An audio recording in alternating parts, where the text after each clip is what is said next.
Senator Moran. Mr. Chairman. Thank you. Secretary General, welcome and thanks for being here. First of all, General Milley, I want to extend my congratulations to your Vice, General McConville, for his nomination to become the next Army Chief of Staff. I know he's a key part of your team, and I look forward to working with him.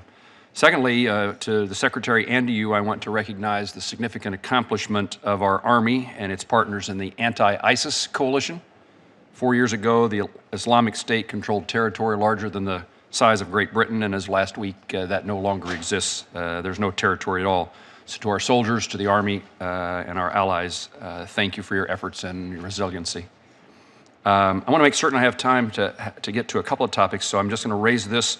I suppose with you, General Milley, it's in regard to the Army's stake in what's called the A-Team of the Kansas National Guard, which restores tank engines and transmissions. It is an asset to the big Army, to the Army Guard, and to foreign partners. And there are still issues that need to be resolved with the Materials Command and the Guard that I need your help to accomplish. And I assume if I ask you if you would do that, the answer would be you would help me? Of course, Senator. Thank you. I'm glad I'm able to predict your answers. General Milley, it's clear to me that the Army is focused on modernization, divesting specific programs to reinvest in the Army elsewhere. When we met in my office, we talked extensively about how Congress can support those endeavors to modernize. One of the things that is evident to me is investment in research and development, R&D. It is, I think, the most cost-effective and expedient partner in that effort would be academia. And I understand that we are working with your staff to have General Murray and the Army's Future Command staff visit universities in Kansas and applied research and prototyping with that expertise, with applied research and prototyping expertise. And I thank you for that cooperation in getting General Murray and his team to see what is available to assist in modernization. In addition to R&D side of universities, I'm also eager to learn about the testing of prototypes in the field. We've previously discussed the Big Red One soldiers at Fort Riley, and again, Mr. Secretary, I thank you for being there. Their ability to conduct complex training exercises right in their backyard as well as in Europe, alongside our NATO allies, which helps us build interoperability. Fort Riley is currently aligned with the Synthetic Training Environment Cross-Functional Team. Can you explain your plans for testing and developing capabilities in the field, particularly as my example of the Big Red One soldiers at Fort Riley? General Milley. Thanks, Senator, for that. One comment I would make on Army Futures Command. Its headquarters is in Austin, Texas, but it's got tentacles throughout the entire continent of the United States and overseas with organizations and units that are in hub locations, and academic research is one of the key things. So on your first comment, absolutely, we're pursuing that throughout a wide variety of universities throughout the United States.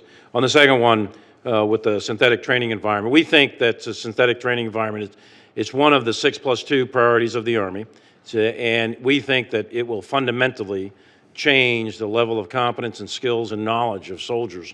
We already do this with astronauts, F-15, F-16, F-35 pilots. We invest a tremendous amount of money in virtual training prior to any pilot ever touching an F-16, for example. We don't do the same with an infantry rifle squad.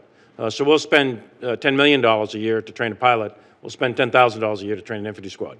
Those numbers might not be exact, but that's about the weight of effort. So we think that a synthetic training environment, a virtual training environment, which takes soldiers and has an experiential base of hitting the sled, not once or twice out on a live fire range, but hundreds, if not thousands of times, where they go through all the muscle memory as individuals, as squads and fire teams, but also platoons and companies and battalions and brigades.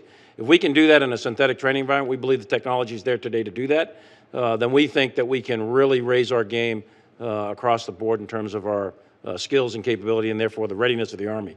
So we're putting a lot of investment in it. It is a nationwide program. We're working with a variety of industry leading experts in developing this, and we think we'll be able to field it here very, very shortly. I again highlight Fort Riley's capabilities along with the Intellectual Center of the Army, Fort Leavenworth, its proximity.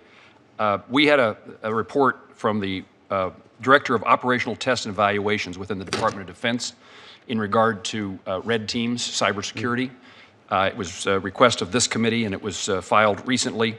What it indicates is there is a significant lack of capability within the Army, within the Department of Defense, to meet those cyber vulnerabilities. I highlight that report for you, and I would ask you to either one or both of you, does the Army plan to grow cyber red team capability through joint partnerships with other services? Senator, we're investing a great deal of money into cyber. As you know, we have a cyber MLS, we have a cyber officer corps, we have a cyber center down in Georgia. So if anything, I think the Army is leading on cyber, and red teaming is a big part of that. It's clearly a vulnerability. And when we talk about modernization, capabilities that we're putting into our brigades, divisions, and corps are cyber teams, which is unique.